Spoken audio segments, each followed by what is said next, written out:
আসসালামু আলাইকুম। কেমন আছেন সবাই? আশা করি সবাই খুব ভালো আছেন। আজ আমি তৈরি করে দেখাবো কাঁচা আমের ক্যান্ডি।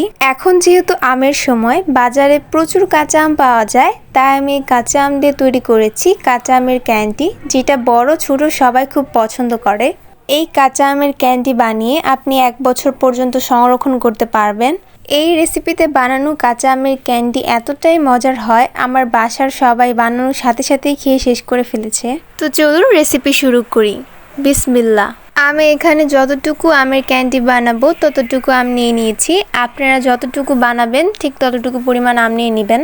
আমি আমগুলোকে ভালো করে পানি দিয়ে ধুয়ে এভাবে চকচক করে কেটে নিয়েছি। এখন আমি আমগুলোর মধ্যে গুড় দিয়ে দিব। আমি এখানে আখের গুড় ব্যবহার করেছি। আপনারা চাইলে চিনি দিয়েও করতে পারেন, বাতাসা দিয়েও করতে পারেন, মিষ্টি জাতীয় যে কোনো কিছু দিয়ে করতে পারেন। এবার আমি কিছুক্ষণের জন্য ঢেকে রাখবো।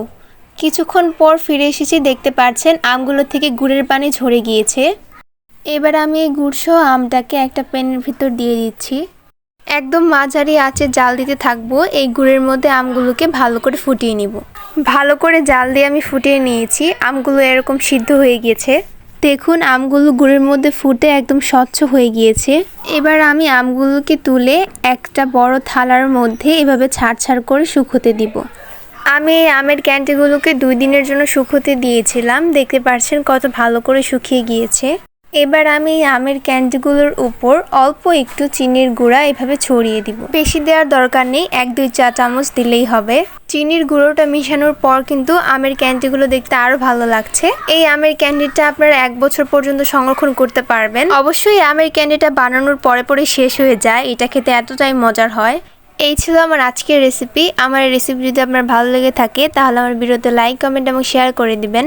আর আমার এই চ্যানেলে নতুন এসে থাকলে আমার চ্যানেলটিকে সাবস্ক্রাইব করে পাশে থাকা বেল আইকনটি অন করে দিবেন, যাতে আমার নিত্য নতুন ভিডিও আপনি পেয়ে যান সবার আগে। আর আমার এই ভিডিওটি ফেসবুক থেকে দেখে থাকলে আমার ফেসবুক পেজটিকে ফলো করে দেবেন। আজ এই পর্যন্তই, দেখা হবে নেক্সট ভিডিওতে। আল্লাহ হাফেজ।